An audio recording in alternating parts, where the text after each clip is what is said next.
Olá, pessoal! Bom, estamos aqui mais uma vez com mais uma aula sobre movimentos da Lua, né? Agora com a continuação. Nós já vimos aí, né, as formas, os movimentos da Lua, né, os tipos de movimento que ela faz, né, algumas características, né, da Lua. Então, agora nós vamos ver alguns efeitos causados, né, devido a esses movimentos da Lua. Então, nós temos, né, o que chamamos de efeito de maré, né? Com certeza, você já ouviu falar, né, no efeito de maré ou simplesmente maré. Bom, você já deve ter visto ou deve ter ido na praia, né, passado o dia e ter visto em que certos momentos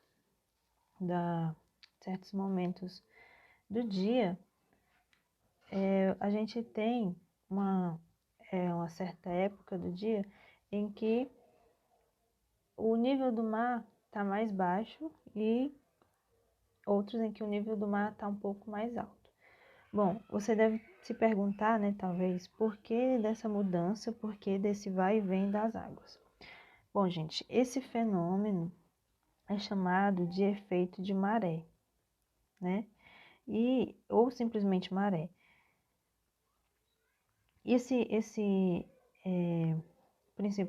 O principal responsável por esse efeito, né, é o nosso satélite natural, aí como nós estudamos, que é a Lua, né?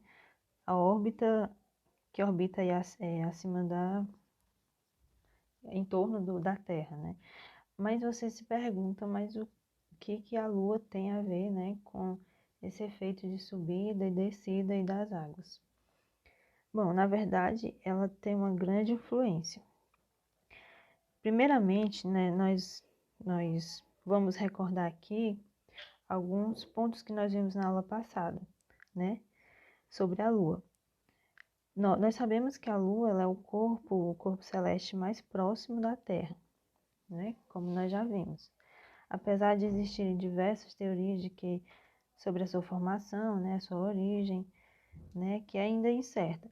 Porém, a presença dela, quase constante, né, despertou a curiosidade durante muitos séculos, o que dá a ela aí um ar místico, né, responsável por instigar a criação de diversos mitos, histórias a seu respeito, como nós vimos, né, sobre o corte de cabelo, né, o plantio, né, os povos antigos tinham esses misticismos, esses mitos, né, sobre certas práticas. Bom, por estar a uma distância relativamente pequena do Sol, né? Como assim relativamente? Ela tem uma distância bem grande, como nós já vimos. Só que, em relação ao Sol, a distância da Terra ao Sol, essa distância que a Lua vai ter da Terra vai ser uma distância relativamente pequena. Bom, ela se torna aí, né? Então, devido a essa distância, ela se torna um corpo mais influente no nosso planeta, ou seja, a sua influência, né, em relação à força, né, exercida aí, que vai exercer, vai ser bem maior. Bom, além dela ser responsável pelas marés, a Lua também ela vai ser responsável pelos eclipses, né, que nós vamos ver mais adiante. Bom, o planeta Terra, gente, ele exerce uma força gravitacional, né? Essa força gravitacional, que é o que atrai os objetos para o centro da Terra, para a superfície, né? Essa força consegue, né, se exceder até a Lua, ou seja, ela se estende até a Lua. As duas exercem aí uma força, né, entre si. Bom, esse estudo, né, em seu estudo da Lua, é muito famoso aí um cientista Isaac Newton, né, que supôs que a existência dessas forças de atração, que que seria universal, né, entre os corpos, em qualquer parte aí do universo. Mais tarde, essa hipótese de Isaac Newton acabou sendo chamada Lei de Atração Gravitacional Universal. Bom, essa lei, ela diz que todos os corpos do universo se atraem mutuamente, com a força proporcional ao produto da sua massa, né? E inversamente ao produto, aliás, é inversamente o quadrado da distância. O que ele quer dizer com isso? Bom, quanto maior a massa do objeto, né, maior isso vai ser a força de atração. E quanto maior será a distância do objeto, né, entre dois objetos, menor vai ser essa força de atração. Como nós demos o exemplo do Sol. O Sol, ele tem uma massa bem grande, né, em relação à Terra. Só que, em compensação, ele está a uma distância aí muito maior. Já a Lua e o Sol, a Lua e a Terra, possuem aí uma massa, né? A Lua possui uma massa menor do que a Terra, mas ela está bem mais próxima do que o Sol. Por isso ela vai exercer essa força gravitacional, essa atração gravitacional com mais intensidade. Bom, a força gravitacional de atração entre os corpos, né, é uma grandeza vetorial, né, nós já vimos que a força é uma grandeza vetorial nas primeiras aulas de trabalho, né? Ou seja, ela possui um módulo, direção e sentido. Newton também propôs em seus estudos que essa geração de reação, né, exercida, é possível notar que a atração entre o corpo deve ser correspondente para que haja um equilíbrio entre eles. Então, é por isso que a Lua, né, ela faz essa órbita ao redor da Terra, então, ou seja, há um equilíbrio. Né, esse movimento de, de revolução que a Lua faz em volta da Terra, né, devido a esse equilíbrio aí. Então, gente, esse fenômeno, né, ele não se estende apenas sobre as marés e os oceanos, né, nos oceanos. É possível observar ele também em toda a superfície de águas da Terra, seja em rios, né, também você consegue visualizar. Mesmo que seja menos evidente, né, nas superfícies menores, como lagos e rios. Bom, outro fator curioso sobre as marés, né, é que elas vão ter diferente comportamento. Por exemplo, no caso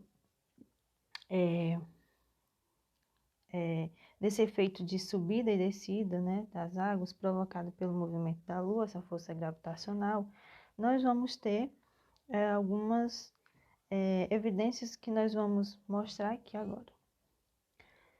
Bom, nessa ilustração nós vamos ver algumas situações onde a maré vai ser maré alta e maré baixa. Bom, durante o dia nós vamos ter duas marés, né?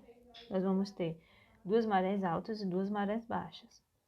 Então, nós vamos ver aqui a influência da Lua nessas marés.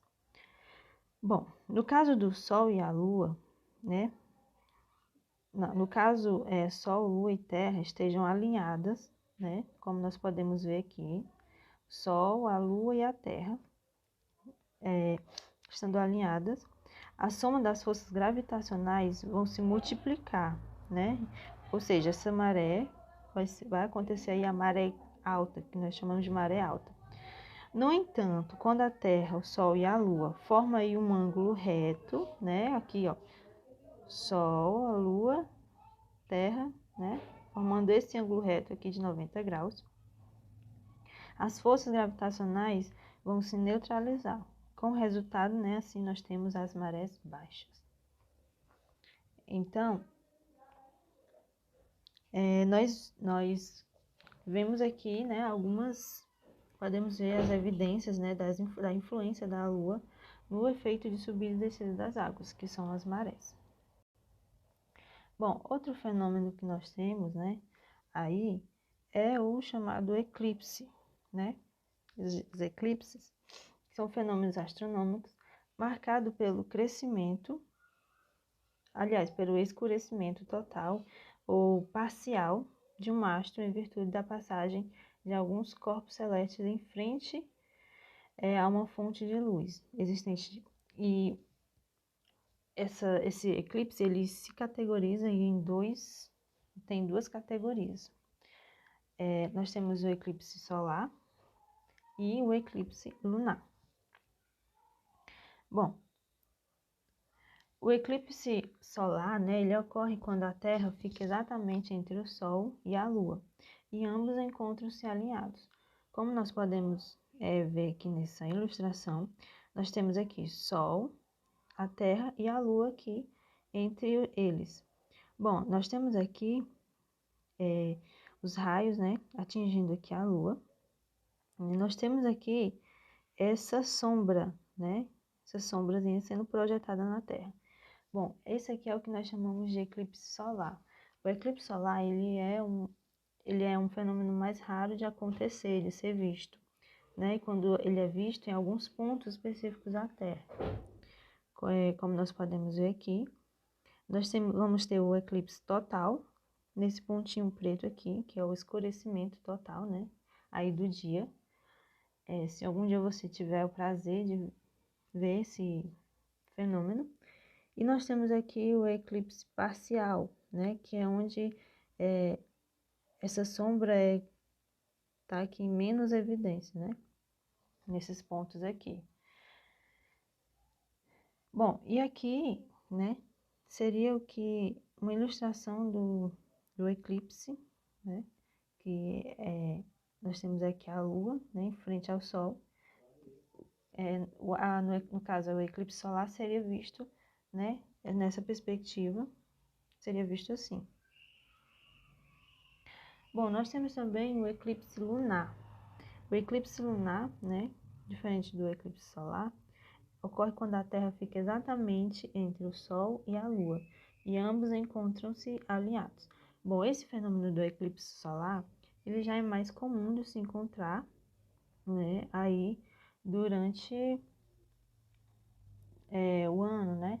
Você vai ter aí um eclipse solar ou um eclipse lunar, onde você vai poder constatar aqui esse fenômeno, que é da Terra, né, passando em frente ao Sol e a Lua, onde os três estão alinhados. Ou seja, a Lua fica com um aspecto mais, né, escurecido, devido a essa sombra, né, que é feita. Então, gente, esses fenômenos é uma evidência de que nós temos em que a Terra, né, é redonda, né? Ou seja, a Terra plana, né, como alguns falam, né, é um modelo errôneo, né? Bom, então nós temos aí que o modelo correto seria da Terra globo e não Terra plana, né?